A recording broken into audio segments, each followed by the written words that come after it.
Had year scheme 2024 നമ്മളുടെ ഇന്ന് നമ്മൾ പറയുന്നത് ഇനി നമ്മൾ വരുന്ന കുറച്ച് മെയിൻ ആയിട്ടുള്ള കാര്യങ്ങളാണ്. അതായത് option registration, trial allotment, first allotment, second allotment, third allotment.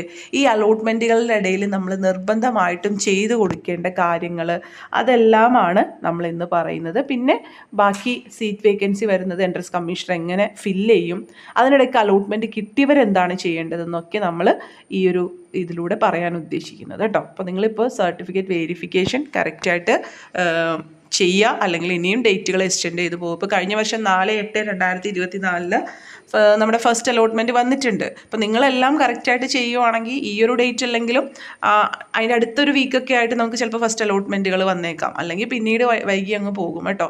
അപ്പോൾ നമ്മൾ AICTE ഒരു ഡേറ്റ് പറഞ്ഞിട്ടുണ്ട്, ആ ഒരു ഡേറ്റിനുള്ളിൽ തീർക്കാൻ മാക്സിമം എൻട്രൻസ് കമ്മീഷണർ ശ്രമിക്കും.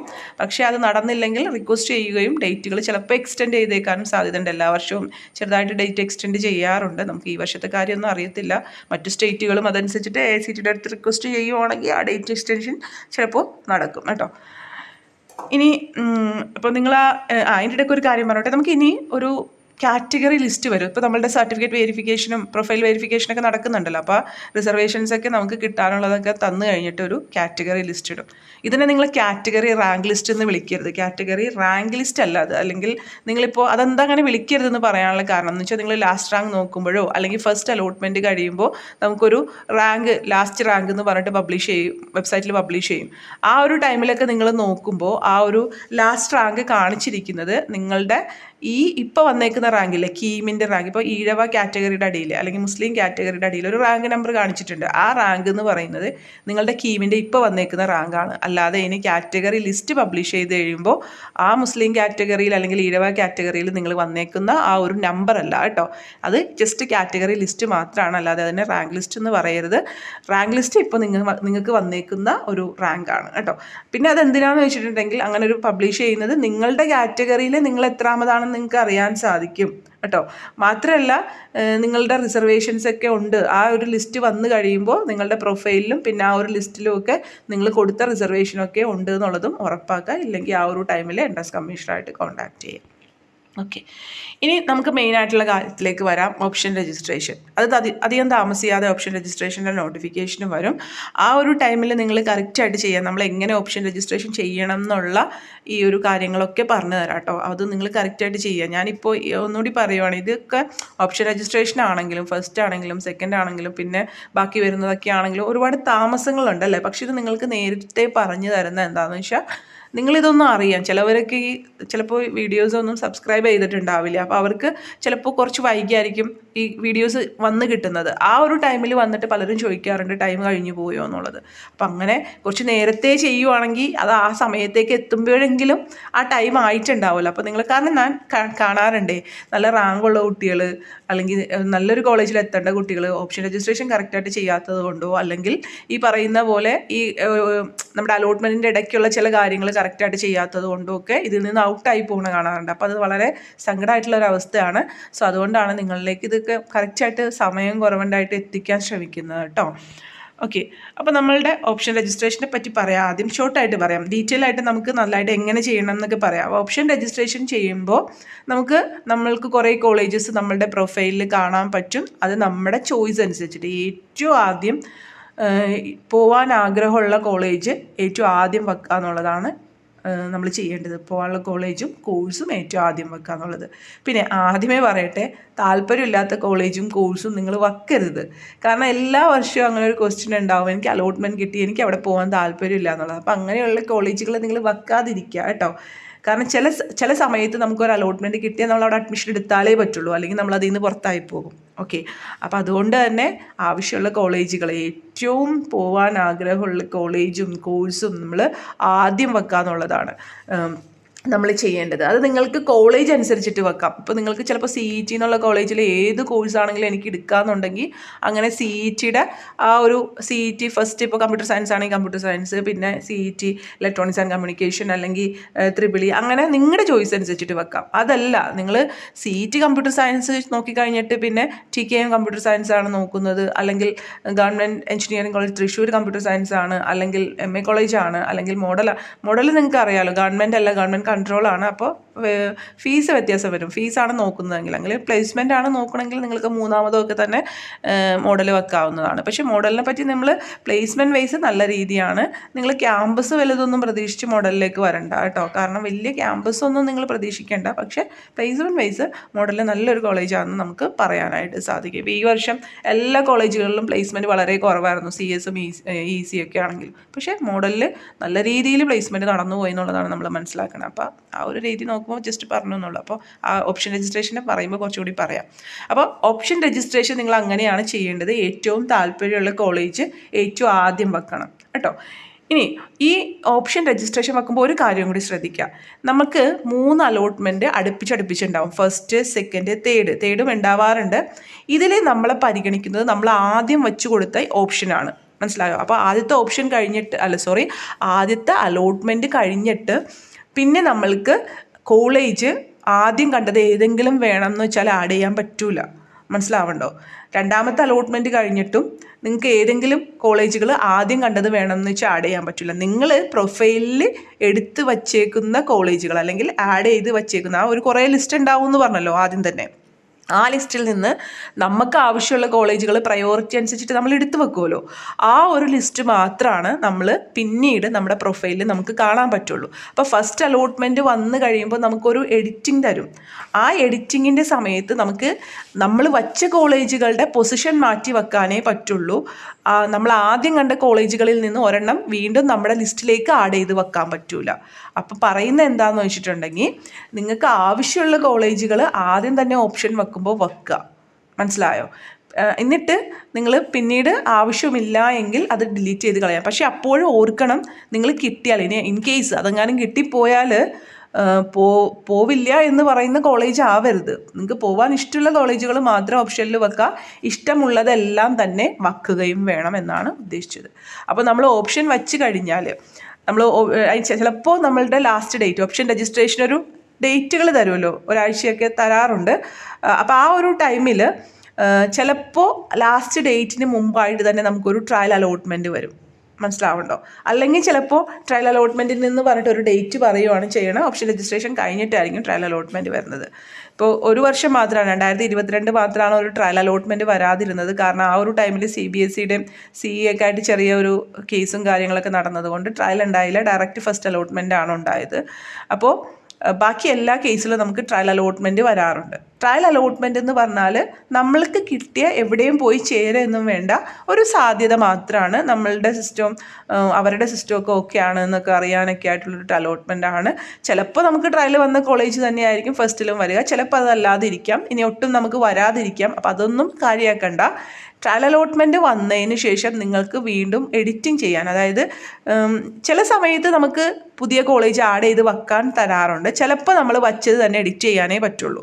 അപ്പോൾ എന്തായാലും ട്രയൽ അലോട്ട്മെൻറ്റ് കഴിയുമ്പോൾ നമുക്കൊരു ഓപ്ഷൻസ് ഒന്ന് ഇത് വെക്കാനുള്ളൊരു ടൈം തരാറുണ്ട്. പക്ഷെ ഞാൻ പറയുകയാണ്, ട്രയൽ അലോട്ട്മെൻറ്റ് 24 തരണം എന്ന് നിർബന്ധമില്ല. പിന്നെ പുതിയ കോളേജ് ആഡ് ചെയ്ത് വെക്കാൻ പറ്റുമെന്ന് നിർബന്ധമില്ല. അപ്പോൾ ആദ്യം ഓപ്ഷൻ വെക്കുമ്പോൾ തന്നെ നിങ്ങളെല്ലാം സെറ്റാക്കി വെക്കുക കേട്ടോ. ഇനി ട്രയൽ അലോട്ട്മെൻറ്റ് വന്നു കഴിഞ്ഞാൽ നമ്മൾ പറഞ്ഞല്ലോ, എങ്ങും പോയി ചേരൊന്നും വേണ്ട, ജസ്റ്റ് സാധ്യതയാണെന്നൊക്കെ പറഞ്ഞു. അതിനുശേഷം നമുക്ക് വരുന്നത് ഫസ്റ്റ് അലോട്ട്മെൻ്റ് ആണ്. ഓക്കെ, ട്രയൽ അലോട്ട്മെൻറ്റ് കഴിഞ്ഞു, അതിനുശേഷം ഫസ്റ്റ് അലോട്ട്മെൻറ്റ് വരും. ഫസ്റ്റ് അലോട്ട്മെൻറ്റ് വന്നു കഴിഞ്ഞാൽ അലോട്ട്മെൻറ്റ് കിട്ടിയ കുട്ടികൾ എൻട്രൻസ് കമ്മീഷണർക്ക് ഫീസ് അടക്കണം. ഓക്കെ, അപ്പോൾ അതിനിടയ്ക്ക് നമുക്ക് ഓപ്ഷൻ രജിസ്ട്രേഷൻ്റെ സമയത്ത് ആദ്യമായിട്ട് കഴിഞ്ഞ വർഷം മുതൽ നമ്മൾക്കൊരു ടോക്കൺ ഫീസ് ഉണ്ടായിരുന്നു, 2000 രൂപ. അതായത് നമ്മൾ 2000 രൂപ അടച്ചാൽ മാത്രമാണ്, നമ്മൾ നേരത്തെ പറഞ്ഞില്ലേ കോളേജുകൾ നമ്മുടെ പ്രൊഫൈലിൽ കാണാൻ പറ്റും എന്നുള്ളത്, അത് നമ്മൾക്ക് കാണാൻ പറ്റുള്ളൂയിരുന്നു. അതായത് ഓപ്ഷൻ രജിസ്ട്രേഷൻ ഫീസ് കഴിഞ്ഞ വർഷം മുതൽ ആദ്യമായിട്ട് എൻട്രൻസ് കമ്മീഷണർ കൊടുക്കേണ്ടായിരുന്നു. കാരണം ആവശ്യമില്ലാത്ത ഓപ്ഷൻസ് കുട്ടികൾ കൊടുക്കുകയും പിന്നെ അത് ചേരാതിരിക്കുകയും സീറ്റ് വെറുതെ കളയുകയും ഒക്കെ ചെയ്യണേം കൊണ്ട് ആവശ്യമുള്ളവർ മാത്രം ഓപ്ഷൻ കൊടുത്താൽ മതി അല്ലേ. അപ്പോൾ അങ്ങനെ ഒരു ഇതിന് വേണ്ടിയിട്ട് നമുക്കൊരു 2000 രൂപ ഓപ്ഷൻ രജിസ്ട്രേഷൻ ഫീസ് ഉണ്ടായിരുന്നു. അത് ആദ്യം തന്നെ അടച്ചാലാണ് നമുക്ക് ഓപ്ഷൻ കാണാൻ പറ്റുണ്ടായിരുന്നുള്ളൂ. അപ്പോൾ നമുക്ക് ഫസ്റ്റ് അലോട്ട്മെൻറ്റ് കിട്ടിക്കഴിഞ്ഞാൽ നമുക്ക് എൻട്രൻസ് കമ്മീഷണർക്ക് ഒരു ഫീസ് അടക്കേണ്ടി വരും. നമ്മളതിന് സാധാരണ 10,000 രൂപ എന്നാണ് പറയുന്നത്. നിങ്ങൾ ഗവൺമെൻറ് കോളേജിലോ അല്ലെങ്കിൽ എയ്ഡഡ് കോളേജുകളിലോ അല്ലെങ്കിൽ ഗവൺമെൻറ് ഓട്ടോണമസ് TKMലൊക്കെയാണ് നിങ്ങൾക്ക് അഡ്മിഷൻ കിട്ടണമെങ്കിൽ ആ ട്യൂഷൻ ഫീസ് പ്ലസ് 1000 രൂപയാണ് നമ്മുടെ ടോക്കൺ ഡെപ്പോസിറ്റ് വരുന്നത്. അപ്പോൾ അത് നമ്മൾ ഈ 2000 രൂപ അടച്ചതിൽ ചിലപ്പോൾ ഒക്കെ അത് ഇത് ചെയ്യാറുണ്ട്. അതല്ല എങ്കിൽ ഇപ്പോൾ SC/ST candidates OEC Nirbhaya juvenile home എന്നൊക്കെ ഉള്ള കുട്ടികളാണെങ്കിൽ നമുക്ക് ടോക്കൺ ഫീസ് 2000 എന്ന് നമ്മൾ നേരത്തെ പറഞ്ഞില്ലേ, ഓപ്ഷൻ രജിസ്ട്രേഷൻ കൊടുക്കാനായിട്ട് 2000 അടക്കണം എന്ന് പറഞ്ഞല്ലോ, അതിൽ 500 രൂപ വരുള്ളൂ SC/ST. അപ്പോൾ അങ്ങനെയുള്ള കുട്ടികൾക്ക് SC/STക്ക് ടോക്കൺ ഫീസ് സാധാരണ 1000 രൂപയാണ് വരുന്നത്. അപ്പോൾ അങ്ങനെയുള്ളവർ ബാക്കി 500 രൂപ അടച്ചാൽ മതിയാവും. മനസ്സിലായോ? ബാക്കി എല്ലാവരും തന്നെ 10,000 ആണ്. ഇപ്പോൾ നിങ്ങൾ പ്രൈവറ്റ് കോളേജുകളിലോ ഗവൺമെൻറ് കോഴ്സ് ഷെയറിംഗ് ഒക്കെ ആണെങ്കിൽ 10,000 രൂപയാണ് ടോക്കൺ ഫീസ് അടയ്ക്കേണ്ടത്. ചിലപ്പോൾ നമ്മൾ അടച്ച 2000 രൂപ കുറച്ചിട്ട് 8,000 രൂപ അടച്ചാൽ മതിയാവും. അത് എങ്ങനെ അറിയും എന്ന് വെച്ചിട്ടുണ്ടെങ്കിൽ, നമുക്ക് ഫസ്റ്റ് അലോട്ട്മെൻറ്റ് വന്നിട്ടുണ്ടെങ്കിൽ നമുക്കൊരു അലോട്ട്മെൻറ്റ് മെമ്മോ ഉണ്ടാവും. അപ്പോൾ നമ്മൾ ടോക്കൺ ഫീസ് അടച്ചു കഴിഞ്ഞതിന് ശേഷം നമുക്ക് അലോട്ട്മെൻറ്റ് മെമ്മോ നമ്മൾ ഡൗൺലോഡ് ചെയ്തെടുക്കും. നമുക്ക് അലോട്ട്മെൻറ്റ് വന്നു കഴിയുമ്പോൾ നമുക്ക് അലോട്ട്മെൻറ്റ് മെമ്മോ അതിൽ കാണാൻ പറ്റും. ആ അലോട്ട്മെൻറ്റ് മെമ്മോയിലാണ് നമ്മളുടെ റോൾ നമ്പർ, നമുക്ക് ലഭിച്ച കോഴ്സ്, കോളേജ്, ഏത് കാറ്റഗറിയിലാണ് നമുക്ക് കിട്ടിയേക്കുന്നത്, എത്ര ഫീസ് നമ്മൾ അടക്കണം എന്നൊക്കെ ആ ഒരു അലോട്ട്മെൻറ്റ് മെമ്മോയിലുണ്ടാവും. അപ്പോൾ ആ അലോട്ട്മെൻറ്റ് മെമ്മോ നോക്കിയിട്ട് നിങ്ങൾ എൻട്രൻസ് കമ്മീഷണർക്ക് അടക്കാനുള്ള ഫീസ് അടച്ചാൽ മതി. ഞാൻ പറഞ്ഞല്ലോ, നിങ്ങൾ ഗവൺമെൻറ് ഗൈഡഡ്, അതായത് നമുക്കൊരു കുറച്ച് കോളേജുകൾ വരുന്നില്ല, ഗവൺമെൻറ് കോളേജുകൾ ഇടുക്കി തുടങ്ങി കുറച്ച് കോളേജുകൾ വരുന്നുണ്ട്, പിന്നെ എയ്ഡഡ് കോളേജ് MA കോളേജ് വരുന്നുണ്ട്, പിന്നെ എയ്ഡഡ് ഓട്ടോണമസ് TKM വരുന്നുണ്ട്. അപ്പോൾ അങ്ങനെയുള്ള കോളേജുകളിലൊക്കെ നിങ്ങൾക്ക് നിങ്ങളുടെ ട്യൂഷൻ ഫീസ്, നമുക്കറിയാലോ ട്യൂഷൻ ഫീസ് 8,000, ചിലപ്പോൾ ഈ തവണ 9,000 ചിലപ്പോൾ ആവുമായിരിക്കും. അതിൻ്റെ ട്യൂഷൻ ഫീസിൻ്റെ കാര്യം പ്രത്യേകിച്ചൊന്നും പറഞ്ഞിട്ടില്ല. അപ്പോൾ ആ ഒരു ട്യൂഷൻ ഫീസ് പ്ലസ് ഒരു 1000 രൂപയാണ് നമ്മൾ അങ്ങനെയുള്ള കോളേജുകളിൽ ഫസ്റ്റ് അലോട്ട്മെൻറ്റ് കിട്ടിക്കഴിഞ്ഞാൽ നമ്മൾ, അല്ലെങ്കിൽ ഒരു അലോട്ട്മെൻറ്റ് കിട്ടിക്കഴിഞ്ഞാൽ എൻട്രൻസ് കമ്മീഷണർക്ക് നമ്മൾ അടയ്ക്കേണ്ട ഫീസ്. അതല്ലാതെ ബാക്കി കോളേജുകളിലെല്ലാം തന്നെ നമ്മൾ 10K അടക്കണം. അപ്പോൾ ഈ പറയുന്ന ഫീസ് ആനുകൂല്യമുള്ള കുട്ടികൾ 1000 രൂപ അടച്ചാൽ മതി. അവർ ഓൾറെഡി 500 രൂപ ഈ ഓപ്ഷൻ രജിസ്ട്രേഷൻ ചെയ്യാൻ കൊടുത്തേക്കണേ കൊണ്ട് അവർക്ക് പിന്നീട് 500 രൂപ മാത്രം അടച്ചാൽ മതിയാവും. ഓക്കെ, അതാണ് ഫസ്റ്റ് അലോട്ട്മെൻറ്റ്. ഈ ഫസ്റ്റ് അലോട്ട്മെൻറ്റ് കിട്ടിക്കഴിഞ്ഞാൽ നമ്മൾ എവിടെയും പോയി ചേരേണ്ട ആവശ്യമില്ല. പക്ഷേ ഈ ഡെപ്പോസിറ്റ് അല്ലെങ്കിൽ ടോക്കൺ ഡെപ്പോസിറ്റ്, നമ്മുടെ സീറ്റ് ഉറപ്പിക്കാൻ നമ്മൾ എൻട്രൻസ് കമ്മീഷണർക്ക് കൊടുക്കുന്ന ആ ഒരു എമൗണ്ട് അടച്ചാൽ മാത്രമാണ് നമ്മൾ സെക്കൻഡ് അലോട്ട്മെൻറ്റിലേക്ക് പോകുള്ളൂ. അല്ലെങ്കിൽ നമ്മൾ അവിടെ വെച്ച് ഔട്ടായി പോകും, അലോട്ട്മെൻറ്റിൽ നിന്ന് ഔട്ടായി പോകും. അപ്പോൾ ചിലവർക്ക് പറ്റാറുണ്ട്, കോളേജിൽ പോയി ചേരണ്ടല്ലോ, അപ്പോൾ പിന്നെ ഫീസ് അടക്കണ്ട എന്നുള്ള മട്ടിൽ ഫീസ് അടക്കാതെ അലോട്ട്മെൻറ്റിൽ നിന്ന് പുറത്തായി പോകും. അപ്പോൾ ഓർക്കുക, അലോട്ട്മെൻറ്റ് കിട്ടിയവർ മാത്രം, കിട്ടാത്തവർ ഫീസൊന്നും അടക്കണ്ട, പക്ഷേ കിട്ടിയവർ മാത്രം ഈ ഒരു ടോക്കൺ ഡെപ്പോസിറ്റ് അടയ്ക്കണം. അല്ലെങ്കിൽ നിങ്ങൾ ആ ഒരു സീറ്റ് എടുത്തില്ല, നിങ്ങൾ അതിൽ നിന്ന് പുറത്തായി പോവുകയാണ് ചെയ്യേണ്ടത് കേട്ടോ. പിന്നെ ചിലപ്പോൾ സ്പോട്ടിലോ അങ്ങനെ എന്തെങ്കിലുമൊക്കെ പങ്കെടുക്കാനേ പറ്റുള്ളൂ. അപ്പോൾ നമ്മൾക്ക് നല്ല റാങ്കുള്ളൊരു കുട്ടിയാണെങ്കിൽ അതിൽ നിന്ന് ഔട്ടായി പോയാൽ നമ്മൾ ആഗ്രഹിച്ച സീറ്റ് കിട്ടണമെന്ന് നിർബന്ധമില്ല. മനസ്സിലായല്ലോ? അതുകൊണ്ട് തന്നെയാണ് ഞാൻ പറഞ്ഞത്, നിങ്ങൾക്ക് ആവശ്യമുള്ള സീറ്റ് മാത്രം വെക്കാന്നുള്ളതും. ചിലവർ എനിക്ക് ആ സീറ്റ് ഇഷ്ടപ്പെട്ടില്ല, ഇപ്പോൾ അലോട്ട്മെൻറ്റ് എടുത്തില്ലെങ്കിൽ കുഴപ്പമുണ്ടോ എന്ന് ചോദിച്ചിട്ടുണ്ടെങ്കിൽ അതിൽ നിന്ന് ഔട്ടായി പോകും. അപ്പോൾ അതുകൊണ്ട് ഇഷ്ടമുള്ള കോളേജുകളൊക്കെ മാത്രം വെക്കുക. ഇപ്പോഴേ തന്നെ നിങ്ങൾ കോളേജുകളെ പറ്റിയൊക്കെ നന്നായിട്ട് അന്വേഷിക്കുക, എന്നിട്ട് ഓപ്ഷൻസ് രജിസ്റ്റർ ചെയ്യുമ്പോൾ അതനുസരിച്ചിട്ട് വെക്കുക. ഓക്കെ, ഇനി നമ്മൾ പറഞ്ഞു ട്രയൽ അലോട്ട്മെൻറ്റ് പറഞ്ഞു, ഫസ്റ്റ് അലോട്ട്മെൻറ്റ് പറഞ്ഞു. ഫസ്റ്റ് അലോട്ട്മെൻറ്റ് കിട്ടിയാൽ ടോക്കൺ ഡെപ്പോസിറ്റ് അടക്കണം, കിട്ടിയവർ എന്നൊക്കെ പറഞ്ഞു. ഇനി കിട്ടാത്തവരും കിട്ടിയവരും ചെയ്യേണ്ട ഒരു കാര്യമുണ്ട്, അതാണ് നമ്മൾ ഓപ്ഷൻ കൺഫർമേഷൻ. ഓക്കെ, അതായത് നമ്മളെ സെക്കൻഡ് അലോട്ട്മെൻറ്റിലേക്ക് പരിഗണിക്കണം എന്ന് നമ്മൾ പറയുന്ന പോലെയാണ് ഓപ്ഷൻ കൺഫർമേഷൻ ചെയ്യൽ. അപ്പോൾ നമുക്ക് ഫസ്റ്റ് അലോട്ട്മെൻറ്റ് കിട്ടിക്കഴിഞ്ഞാൽ ഫീസ് അടക്കാൻ കുറച്ച് ദിവസം ഉണ്ടാവും. അതിൻ്റെ ഒപ്പം തന്നെ നമുക്കൊരു ഓപ്ഷൻ കൺഫർമേഷനുള്ള ഒരു ടൈമും തരും. ആ ടൈമിനുള്ളിൽ നിങ്ങൾ ഓപ്ഷൻ കൺഫർമേഷൻ നിർബന്ധമായിട്ടും ചെയ്ത് കൊടുക്കണം. അതിനിടയ്ക്ക് കുറച്ച് കാര്യങ്ങളുണ്ട്, ആ ഓപ്ഷൻ കൺഫർമേഷൻ്റെ സമയത്ത് പറയേണ്ട കുറച്ച് കാര്യങ്ങളുണ്ട്. അത് ആ ഒരു ടൈമിൽ ഡീറ്റെയിൽ ആയിട്ട് പറഞ്ഞുതരാം. അത് അങ്ങനെ തന്നെ ചെയ്യണം. അപ്പോൾ അത് ഇതിൻ്റെ കൂടെ പറയുമ്പോൾ കുറേ ലെങ്ത് ആവില്ലേ, അതുകൊണ്ടാണ് പറയാം, ആ ടൈം ആകുമ്പോൾ പറയാം. ഇനി ഫസ്റ്റ് അലോട്ട്മെൻറ്റ് കഴിഞ്ഞാലും ഓപ്ഷൻ കൺഫർമേഷൻ ഉണ്ട്. സെക്കൻഡ് അലോട്ട്മെൻറ്റ് കഴിഞ്ഞാലും നമുക്ക് സെക്കൻഡ് അലോട്ട്മെൻറ്റിൽ വേണം പങ്കെടുക്കണം എന്നുണ്ടെങ്കിൽ ഓപ്ഷൻ കൺഫർമേഷൻ ഉണ്ട്. അപ്പോൾ അത് നമ്മൾ നിർബന്ധമായിട്ടും ചെയ്യണം. അതിൻ്റെ ടൈം എൻട്രൻസ് കമ്മീഷണർ ഫസ്റ്റ് അലോട്ട്മെൻറ്റും സെക്കൻഡ് അലോട്ട്മെൻറ്റൊക്കെ പബ്ലിഷ് ചെയ്യുമ്പോൾ അതിനോടുകൂടെ നിങ്ങളെ അറിയിക്കും. ഓക്കെ, ഇനി സെക്കൻഡ് അലോട്ട്മെൻറ്റ് വന്നു കഴിഞ്ഞാൽ അലോട്ട്മെൻറ്റ് കിട്ടിയ എല്ലാവരും തന്നെ അതത് കോളേജിൽ പോയി ചേരണം. സെക്കൻഡ് അലോട്ട്മെൻറ്റ് ഏത് കോളേജ്, ചിലപ്പോൾ ഫസ്റ്റ് അലോട്ട്മെൻറ്റ് ഒരു കോളേജ് കിട്ടിയിട്ടുണ്ടാവും, അത് കഴിഞ്ഞിട്ട് സെക്കൻഡ് അലോട്ട്മെൻറ്റ് വന്നപ്പോൾ മറ്റൊരു കോളേജായിരിക്കും കിട്ടിയേക്കുന്നത്. അപ്പോൾ ആ കോളേജിലാണ് നമ്മൾ പോയി ചേരേണ്ടത്. സെക്കൻഡ് അലോട്ട്മെൻറ്റ് കിട്ടിയ കോളേജിൽ പോയി നമ്മൾ എല്ലാവരും നിർബന്ധമായിട്ടും ചേരണം. അപ്പോൾ ടോക്കൺ ഫീസ് അടച്ചവർ വീണ്ടും അടക്കണ്ട, പക്ഷേ ആദ്യമായിട്ടാണ് സെക്കൻഡ് അലോട്ട്മെൻറ്റിൽ ഒരു കോളേജ് കിട്ടണമെങ്കിൽ ആ ഒരു ടൈമിൽ ടോക്കൺ ഫീസ് അടച്ചിട്ട് പിന്നെ കോളേജിൽ പോയി കോളേജിൻ്റേതായിട്ടുള്ള ഒരു ഫീസ് ഉണ്ടാവും. അത് ആ ഒരു ടൈമിൽ കറക്റ്റായിട്ട് പറഞ്ഞുതരാം എത്ര ഫീസാണ്. പിന്നെ ചില കോളേജുകൾ ഡേറ്റ എൻട്രി പറയുന്നുണ്ട്. ഗവൺമെൻറ് എയ്ഡഡ് കോളേജുകളൊക്കെ ഡേറ്റ എൻട്രി അവരുടെ വെബ്സൈറ്റിലൂടെ ചെയ്യാൻ പറയുന്നുണ്ട്. അതും ആ ഒരു ടൈമിൽ പറഞ്ഞുതരാം. അപ്പോൾ അതാണ് കഴിഞ്ഞ ദിവസം ഒരു കുട്ടി ചോദിച്ചിട്ടുണ്ടായ ഡേറ്റ എൻട്രി എന്നൊക്കെ പറഞ്ഞാൽ. അപ്പോൾ നമ്മൾ സെക്കൻഡ് അലോട്ട്മെൻറ്റ് കിട്ടിക്കഴിഞ്ഞാൽ എല്ലാവരും പോയി കോളേജിൽ പോയി ചേരണം. പിന്നെ അവിടെ നമ്മൾക്കൊരു ടെമ്പററി എന്നുള്ളൊരു ചോയ്സ് ഇല്ല, മനസ്സിലായി. എല്ലാവരും പെർമനൻറ്റ് അഡ്മിഷൻ തന്നെയാണ് എടുക്കേണ്ടത്. പക്ഷേ നമുക്ക് തേർഡ് അലോട്ട്മെൻറ്റ് ഉണ്ടല്ലോ. അപ്പോൾ തേർഡ് അലോട്ട്മെൻറ്റിൽ നമ്മൾക്ക് ഹയർ ഓപ്ഷൻ ഉണ്ട്. നമ്മൾ ഓപ്ഷൻ കൺഫർമേഷനൊക്കെ ചെയ്ത് കൊടുത്തെങ്കിൽ നമ്മൾ ഹയർ ഓപ്ഷനിലേക്ക് പരിഗണിക്കുകയും നമുക്ക് അങ്ങോട്ട് കിട്ടുന്ന ആ കോളേജിലേക്ക് മാറാനൊക്കെ പറ്റും. അപ്പോൾ നമ്മൾ രണ്ടാമത് വന്ന് ചേർന്ന കോളേജിൽ വന്നിട്ട് ഫീസും സർട്ടിഫിക്കറ്റും ഒക്കെ വാങ്ങിയിട്ട് മൂന്നാമത് കിട്ടിയ കോളേജിൽ പോയി ചേരണം.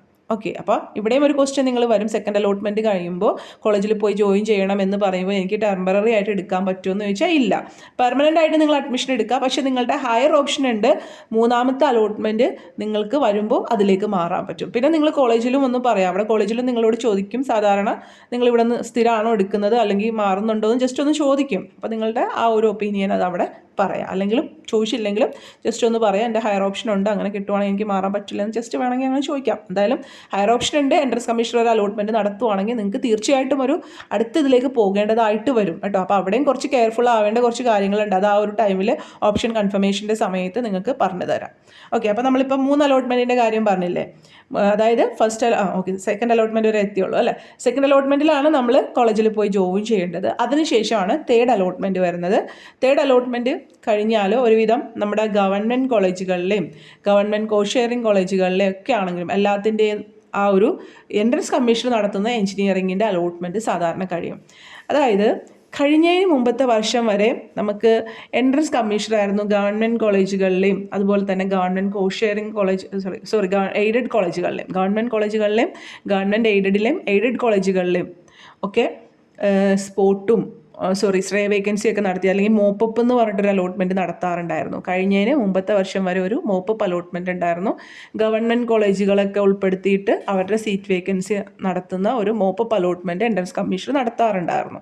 പക്ഷേ കഴിഞ്ഞ വർഷം മുതൽ 3 അലോട്ട്മെൻറ്റ് കഴിഞ്ഞതിന് ശേഷം വന്ന വേക്കൻസി ഗവൺമെൻറ് കോളേജുകൾ അല്ലെങ്കിൽ എയ്ഡഡ് കോളേജുകളിലേക്ക് ഫില്ല് ചെയ്തത് DT ആയിരുന്നു. സാങ്കേതിക വിദ്യാഭ്യാസ ഡയറക്ടറും പിന്നെ ആ ഒരു കോളേജുകളൊക്കെ കൂടി ചേർന്നിട്ടാണ് ആ ഒരു സീറ്റ് വേക്കൻസി ഫില്ല് ചെയ്ത്. നിങ്ങൾക്ക് മനസ്സിലായല്ലോ.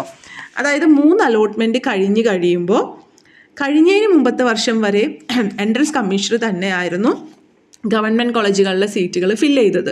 പക്ഷേ കഴിഞ്ഞ വർഷം മുതൽ DT ആണ്, അല്ലെങ്കിൽ അതത് കോളേജുകളും DT ഒക്കെ കൂടി ചേർന്നിട്ടാണ് ഈ ഒരു സ്ട്രേ വേക്കൻസി അല്ലെങ്കിൽ സ്പോട്ട് എന്നൊക്കെ പറഞ്ഞ് നടത്തിയത്. അപ്പോൾ ഓൾറെഡി 3 അലോട്ട്മെൻറ്റുകൾ കഴിയുമ്പോൾ എപ്പോഴും ഗവൺമെൻറ് കോ ഷെയറിംഗ് എഞ്ചിനീയറിംഗ് കോളേജ്, അതായത് ഗവൺമെൻറ് കോ ഷെയറിംഗ് എഞ്ചിനീയറിംഗ് കോളേജിലെ വിഭാഗത്തിൽ വരുന്ന IHRD, കേപ്പ് അവരൊക്കെ സ്പോട്ട് അലോട്ട്മെൻറ്റുകൾ സ്വയം നടത്തുകയാണ് ചെയ്യണം. അപ്പോൾ നിങ്ങൾ 3 അലോട്ട്മെൻറ്റ് കഴിയുമ്പോൾ പിന്നെ നിങ്ങൾ നോക്കേണ്ടത് ഈ ഇപ്പോൾ മോഡലൊക്കെ ആണെങ്കിൽ മോഡലിൻ്റെ വെബ്സൈറ്റാണ്, മനസ്സിലാവേണ്ട. അവരാണ് സ്പോട്ട് നടത്തുന്നത് 3 അലോട്ട്മെൻറ്റ് കഴിയുമ്പോൾ. ഇനി ഗവൺമെൻറ് കോളേജുകളിലാണ് എങ്കിൽ CE മോപ്പപ്പ് നടത്തുന്നില്ല എങ്കിൽ DTയുടെ വെബ്സൈറ്റും ആ ഗവൺമെൻറ് കോളേജുകളുടെ വെബ്സൈറ്റുമാണ് നിങ്ങൾ നോക്കേണ്ടത് കേട്ടോ. അപ്പോൾ ഒരു കാര്യം ഓർക്കുക, നിങ്ങൾ രാവിലെയും വൈകിട്ട് എന്നുള്ള നിലയ്ക്ക് സ്പോട്ടിനൊക്കെ വേണ്ടിയിട്ട് നിങ്ങൾ വെബ്സൈറ്റുകൾ നോക്കിക്കൊണ്ടിരിക്കണം, രാവിലെ ഉച്ചയ്ക്ക് വൈകിട്ട് എന്നൊക്കെ ഉള്ള നിലയ്ക്ക് കേട്ടോ. ചിലപ്പോൾ സ്പോട്ട് രജിസ്ട്രേഷന് ഒരു ലിങ്ക് ഉണ്ടാവും. അപ്പോൾ അതിലൂടെ ലിങ്കിൽ നിങ്ങൾ രജിസ്റ്റർ ചെയ്യേണ്ടി വരും. നമ്മളും ആ ഒരു ടൈമിൽ കറക്റ്റായിട്ട് പറയും. പിന്നെ ഞാൻ നിങ്ങളുടെ അടുത്ത് ഒരു കാര്യത്തിൽ ഉറപ്പ് പറയാത്ത എന്താണെന്ന് വെച്ചാൽ എനിക്ക് ടൈമിൻ്റെ കുറവുണ്ട്. പക്ഷേ എന്നാലും ഞാൻ മാക്സിമം സ്പോട്ടൊക്കെ വരുമ്പോൾ നിങ്ങൾക്ക് അത്ര അത്യാവശ്യമാണെന്ന് എനിക്കറിയാം. സോ ഞാൻ മാക്സിമം സ്പോട്ടിൻ്റെ എല്ലാ വീഡിയോസും എല്ലാ കോളേജുകളുടെ നിങ്ങൾ പ്രീവിയസ് ഇയറിൽ നോക്കിയാൽ കാണാൻ പറ്റും, ചെയ്യാൻ ശ്രമിക്കാറുണ്ട് കേട്ടോ. അപ്പോൾ അതുകൊണ്ട് നിങ്ങളും, പക്ഷേ നിങ്ങളുടെ കൂടി ഉത്തരവാദിത്തമാണല്ലോ, നിങ്ങളും അതിനു വേണ്ടി ആ വെബ്സൈറ്റും ഞാനത് നിർബന്ധമായിട്ടും നിങ്ങളും കൂടി ചെയ്യട്ടെ എന്ന് വിചാരിച്ചിട്ടാണ് പറയുന്നത്. അത് ചെയ്യണം, നോക്കണം കേട്ടോ. നമ്മൾ കുറച്ച് റെസ്പോൺസിബിലിറ്റീസൊക്കെ നമ്മൾ സ്വയം ഇപ്പോഴേ ഏറ്റെടുക്കണം. അല്ലെങ്കിൽ നമ്മൾ ഒന്നും അറിയാത്ത കുറച്ച് പേരായി പോകും കേട്ടോ. ഓക്കെ. അപ്പോൾ ഞാൻ പറഞ്ഞല്ലോ 3 അലോട്ട്മെൻറ്റുകൾ കഴിഞ്ഞാൽ പിന്നെ ഈ പറഞ്ഞ ഗവൺമെൻറ് എയ്ഡഡ് കോളേജുകൾ ചിലപ്പോൾ DTE ആയിരിക്കും ഫില്ല് ചെയ്യുന്നത്. DTEയും ആ കോളേജുകൾ, DTE എന്ന് പറയുന്നത് സാങ്കേതിക വിദ്യാഭ്യാസ വകുപ്പാണ്. നിങ്ങൾ ജസ്റ്റ് ഗൂഗിൾ അടിച്ചു നോക്കി അറിയാൻ പറ്റും, അല്ലെങ്കിൽ സെർച്ച് ചെയ്താൽ അറിയാൻ പറ്റും DTE എന്ന് അടിച്ചു നോക്കിയാൽ എന്താണെന്നുള്ളത്. അതുപോലെ അതത് കോളേജുകളാണ്. അപ്പോൾ കോളേജുകളുടെ വെബ്സൈറ്റിലും ഇൻസ്ട്രക്ഷൻ ഉണ്ടാവും. അപ്പോൾ കഴിഞ്ഞ വർഷമാണെങ്കിൽ ഗവൺമെൻറ് എഞ്ചിനീയറിംഗ് കോളേജ് തൃശ്ശൂർ വെച്ചിട്ടായിരുന്നു ഈ ഗവൺമെൻറ് കോളേജുകളുടെ ആദ്യത്തെ സ്പോട്ട് നടത്തിയത്. പിന്നെ അതത് കോളേജുകൾ നടത്തുകയാണ് ചെയ്തത്. 2 സ്പോട്ട് ഉണ്ടായിരുന്നു. പിന്നെ ഈ പറഞ്ഞല്ലോ ഞാൻ ഗവൺമെൻറ് ഈ കോസ്റ്റ് ഷെയറിംഗ് വിഭാഗത്തിൽ IHRDയുടെ ഒക്കെ കോളേജുകൾ പറഞ്ഞല്ലോ, അവരെല്ലാ വർഷവും 3 അലോട്ട്മെൻറ്റ് കഴിയുമ്പോൾ പിന്നെ ബാക്കിയുള്ള സീറ്റുകൾ അതത് കോളേജാണ് ഫില്ല് ചെയ്യുന്നത്. ആ ഒരു ടൈമിലാണ് റാങ്ക് ലിസ്റ്റിൽ ഇല്ലാത്തവരെ അതായത് കീം എഴുതാത്തവർക്ക് അഡ്മിഷൻ എന്നുള്ള രീതിയിൽ കൊടുക്കുന്നത്. ഓക്കെ, ഇനി പ്രൈവറ്റ് കോളേജുകളുടെയും അലോട്ട്മെൻറ്റ് ഈ 3 അലോട്ട്മെൻറ്റ് കഴിയുമ്പോൾ എൻട്രൻസ് കമ്മീഷൻ നടത്തുന്നത് കഴിയുവാണ്. അപ്പോൾ അവർ പിന്നീട് അതത് കോളേജായിട്ടാണ് നിങ്ങൾ കോൺടാക്ട് ചെയ്യേണ്ടത്. അവർ സ്പോട്ടിനൊരു ഡേറ്റും കാര്യങ്ങളൊന്നും, പക്ഷേ ഇപ്പോൾ IHRDയുടെ ഒക്കെ കോളേജുകളാണെങ്കിൽ അവർ ഡേറ്റും ടൈമും ഒക്കെ വച്ചിട്ടാണ് സ്പോട്ട് നടത്തുന്നത്. പക്ഷേ പ്രൈവറ്റ് കോളേജുകൾ അങ്ങനെ ഒരു ടൈമൊന്നും വെച്ചിട്ടൊരു സ്പോട്ട് നടത്തുന്നത് കാണാറില്ല. ആദ്യം ചെല്ലുന്നവർക്ക് ആദ്യം എന്നുള്ള രീതിയിൽ തന്നെയാണെന്ന് തോന്നുന്നു അവർ അഡ്മിഷൻ. എനിക്ക് അതിനെപ്പറ്റി കൂടുതൽ അറിയില്ല ഗവൺമെൻറ് കോളേജുകളിലെ എഞ്ചിനീയറിംഗ് കോളേജുകളിലെ സ്പോട്ടിനെ പറ്റി. അതായത് നിങ്ങൾ ഏതെങ്കിലും ഗവൺമെൻറ് അല്ല പ്രൈവറ്റ് കോളേജുകളിൽ കേട്ടോ, ഗവൺമെൻറ് കോളേജിലും ഗവൺമെൻറ് കോസ്റ്റ് ഷെയറിംഗ് എഞ്ചിനീയറിംഗ് കോളേജുകളിലും വെബ്സൈറ്റിൽ അനൗൺസ് ചെയ്ത് ചിലപ്പോൾ രജിസ്ട്രേഷൻ ഉണ്ടായി ഡേറ്റ് പറഞ്ഞ് ആ ഒരു ഡേറ്റിലാണ് സ്പോട്ടുകൾ നടത്തുന്നത്. പക്ഷേ പ്രൈവറ്റ് കോളേജുകളിൽ ഈ 3 അലോട്ട്മെൻറ്റ് കഴിഞ്ഞ് കഴിഞ്ഞാൽ പിന്നെ അതത് പ്രൈവറ്റ് കോളേജായിട്ട് നിങ്ങൾ ആസ് സൂൺ ആസ് പോസിബിൾ നിങ്ങൾ കോൺടാക്ട് ചെയ്യാം. 3ാമത്തെ അലോട്ട്മെൻറ്റ് കിട്ടിക്കഴിഞ്ഞു, എനിക്ക് ഇവിടെ ഒന്നും ചാൻസ് ഇല്ല, ഗവൺമെൻറ്റിലും ചാൻസ് ഇല്ല, അല്ലെങ്കിൽ പ്രൈവറ്റിലും എനിക്ക് കിട്ടിയില്ല എന്നുണ്ടെങ്കിൽ ഏറ്റവും നിങ്ങൾക്ക് നല്ലതെന്ന് തോന്നുന്ന പ്രൈവറ്റ് കോളേജുകളിൽ എത്രയും പെട്ടെന്ന് കോൺടാക്ട് ചെയ്തിട്ട് അവർ അപ്പോൾ ആ മെറിറ്റ് സീറ്റും മാനേജ്മെൻറ്റ് സീറ്റിലേക്ക് മാറ്റുകയാണ് ചെയ്യണത്. അപ്പോൾ അഡ്മിഷൻ എടുക്കാനും സ്പോട്ടൊക്കെ നടത്തുന്നതിനൊക്കെ പറ്റിയിട്ട് അവരോട് സംസാരിക്കുക കേട്ടോ. ബാക്കി ഈ പറഞ്ഞ പോലെ ഗവൺമെൻറ് എയ്ഡഡ് കോളേജുകളാണെങ്കിൽ നിങ്ങൾ DTയുടെ വെബ്സൈറ്റും അതത് കോളേജിൻ്റെ വെബ്സൈറ്റും നോക്കുക. അതായത് നമുക്ക് മൂന്നാമത്തെ അലോട്ട്മെൻറ്റ് കഴിയൂലേ, അപ്പോൾ എൻട്രൻസ് കമ്മീഷണർ നമുക്കൊരു ഐഡിയ തരും. ഇനി മോപ്പപ്പ് ആണോ, സ്ട്രേ വേക്കൻസി ആണോ, എൻട്രൻസ് കമ്മീഷണർ തന്നെയാണോ ഇനിയുള്ള വേക്കൻസി ഫില്ല് ചെയ്യുന്നത്, അതല്ല DTE ആണോ, അതത് കോളേജുകളാണോ എന്നുള്ളൊരു ഐഡിയ 3ാമത്തെ അലോട്ട്മെൻറ്റ് കഴിയുമ്പോൾ എൻട്രൻസ് കമ്മീഷണർ നിങ്ങൾക്ക് തരും. അവരുടെ ആ 3ാമത്തെ അലോട്ട്മെൻറ്റിൻ്റെ നോട്ടിഫിക്കേഷൻ വരുമ്പോൾ അതിനോടൊപ്പം ലാസ്റ്റ് പറഞ്ഞിട്ടുണ്ടാവും ഇത് ഇവിടത്തേക്കുള്ള ലാസ്റ്റ് അലോട്ട്മെൻറ്റ് ആണെങ്കിൽ അങ്ങനെ പറഞ്ഞിട്ടുണ്ടാവും. എന്നിട്ട് ഇനിയുള്ളത് ഇന്ന ആളുകൾ നടത്തും, അല്ലെങ്കിൽ ഇനി മോപ്പപ്പായിട്ട് എൻട്രൻസ് കമ്മീഷണർ തന്നെ നടത്തും എന്നുള്ള കാര്യം. അപ്പോൾ നിങ്ങൾ അതിൽ ടെൻഷൻ പിടിക്കേണ്ട, ഞാൻ എങ്ങനെ അറിയും എന്നുള്ളതിൽ ടെൻഷൻ പിടിക്കേണ്ട. എൻട്രൻസ് കമ്മീഷണർ തന്നെ പറഞ്ഞിട്ടുണ്ടാവും എങ്ങനെയാണ് നടത്തുന്നത് എന്നുള്ളത്. അപ്പോൾ അതനുസരിച്ചിട്ട് നിങ്ങൾ ആ വെബ്സൈറ്റുകൾ നോക്കുക. നമ്മളും പറ്റുന്ന പോലെയൊക്കെ വീഡിയോ ചെയ്തു തരാം നിങ്ങൾക്ക്. കാരണം ഞാൻ എപ്പോഴും എനിക്കറിയാം സ്പോട്ട് നമ്മൾ അത്യാവശ്യമായിട്ടുള്ള ഒരു കാര്യമാണ് സ്ട്രേ വേക്കൻസിയൊക്കെ. അപ്പോൾ ഞാനത് ചെയ്യാറുണ്ട്, മാക്സിമം എഫേർട്ട് എടുക്കാറുണ്ട്. അപ്പോൾ വീഡിയോ ഇഷ്ടമായെങ്കിൽ ലൈക്ക് ചെയ്യുക. Take care, stay blessed.